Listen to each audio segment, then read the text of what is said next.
এদিকে প্রায় 4 মাস পরিস্থিতি নিয়ন্ত্রণে থাকার পর 1 সেপ্টেম্বর থেকে আবারও সহিংস সংঘর্ষের কারণে উত্তেজনার সৃষ্টি হয়েছে মণিপুরে। নতুন করে স্ফলের কৌশল এলাকায় সশস্ত্র আক্রমণে এক নারীসহ দুজনের মৃত্যু হয় আর আহত হন একাধিক ব্যক্তি। অভিযোগ ওঠে সশস্ত্র গোষ্ঠীর সদস্যরা কুকি সম্প্রদায়ভুক্ত।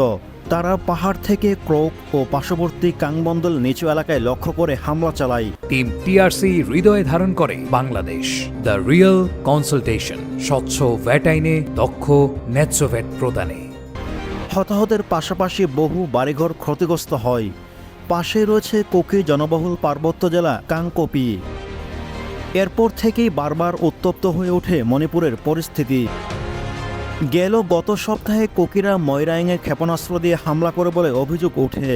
এ ঘটনায় এক বেসামরিক ব্যক্তির মৃত্যু হয়। পাশাপাশি মণিপুরে জিবিরাম জেলায় সহিংসতায় 4 জন সন্দেহভাজন সশস্ত্র গোষ্ঠীর সদস্য ও এক বেসামরিক নাগরিক নিহত হন। জিরিবামের মঙ্গু গ্রামের কাছেই ওই হামলা চালানো হয়। পুলিশ জানায় জিবিরামের মেতেই সম্প্রদায়ের এক প্রবীণ ব্যক্তিকে হত্যা করা হয় বলে অভিযোগ ওঠে। এই ঘটনার পর সহিংসতা আরও বৃদ্ধি পায়। ওই এলাকায় এখনও উত্তেজনা রয়েছে এবং পরিস্থিতির কথা মাথায় রেখে অতিরিক্ত নিরাপত্তা বাহিনী মোতায়েন করা হয়। পুলিশের দাবি, রাজ্যে সাম্প্রতিক হিংসার অত্যাধুনিক ড্রোন ও আরজিপি ব্যবহার করা হয়। এ ধরনের অস্ত্র সাধারণত যুদ্ধের সময় ব্যবহার করা হয়। এদিকে রেশম রোজেশ নামে এক স্থানীয় বাসিন্দা গণমাধ্যমকে বলেন, আমার বাড়ি মংরায়ে। একটি শান্ত জায়গায় এভাবে হামলা চালানো হয়েছে ভেবে শিহরিত হয়ে উঠছে আমি। ঘটনায় যার মৃত্যু হয়েছে তিনি মেইতেই একজন প্রবীণ সদস্য।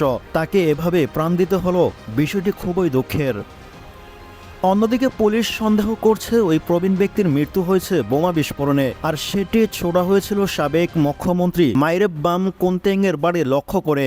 গত সপ্তাহে একাধিক জায়গায় একই রকমভাবে বোমা নিক্ষেপ করা হয়। শুধু তাই নয়, পুলিশ জানায় 6 সেপ্টেম্বর সন্ধ্যায় মণিপুর রাইফেলসের 2টি ব্যাটালিয়ন অস্ত্রাগার লোড করার চেষ্টাও করে, কিন্তু সেখানে মোতায়েন যৌথ বাহিনী তা প্রতিহত করতে সমর্থিত হয়।